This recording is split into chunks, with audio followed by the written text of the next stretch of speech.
This interview question looks like a basic breadth-first search or BFS algorithm. Then Amazon adds Zigzag and everything falls apart. Here's what to do when Zigzag shows up in your interview.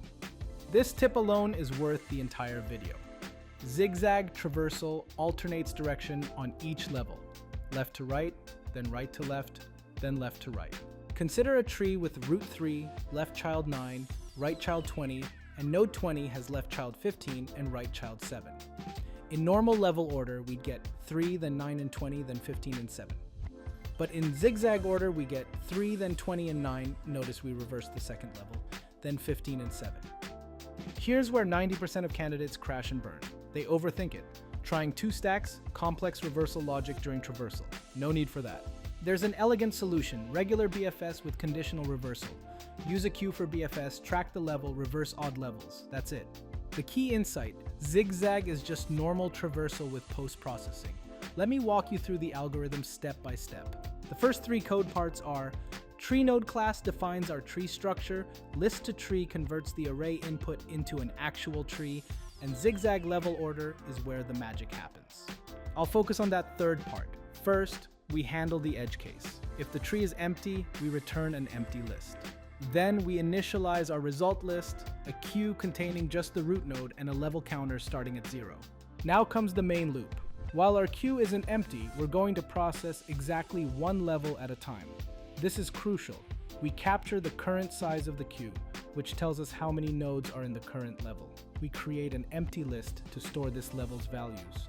For each node in the current level, we remove it from the front of the queue, add its value to our level values list, and then add its children, first left, then right, to the back of the queue. This is the standard BFS procedure that processes nodes in left to right order within each level. After we've collected all the values for the current level, we check if the level number is odd. If it is, we reverse the level values list. This gives us the zigzag effect. Even levels stay left to right, odd levels become right to left. Finally, we append the level values to our result and increment the level counter. The fourth and final part ties everything together. The wrapper converts input data to a tree, runs the algorithm, and returns the result. All that gives you this final code. The beauty of this approach is its simplicity. We're leveraging the well-understood BFS pattern and adding just 1 conditional reversal step. Before you ask, yes, there are other ways to solve this. 2 stacks, decks, whatever.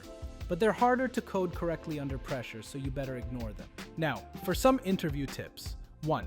Start with an example. Draw the tree, show the zigzag pattern. This single step separates you from 80% of other candidates who jump straight to code. 2. Always mention BFS first. Shows you understand the fundamentals before diving into the twist. 3. Watch your level tracking. Odd levels get reversed. Off by 1 errors here will destroy you. 4. Test edge cases. Single node, empty tree, left heavy trees. Miss this testing step and even perfect code will fail you. That's zigzag traversal conquered. BFS plus conditional reversal, elegant, simple, bulletproof. If you want more interview problems broken down this clearly, subscribe and I'll keep turning panic into confidence.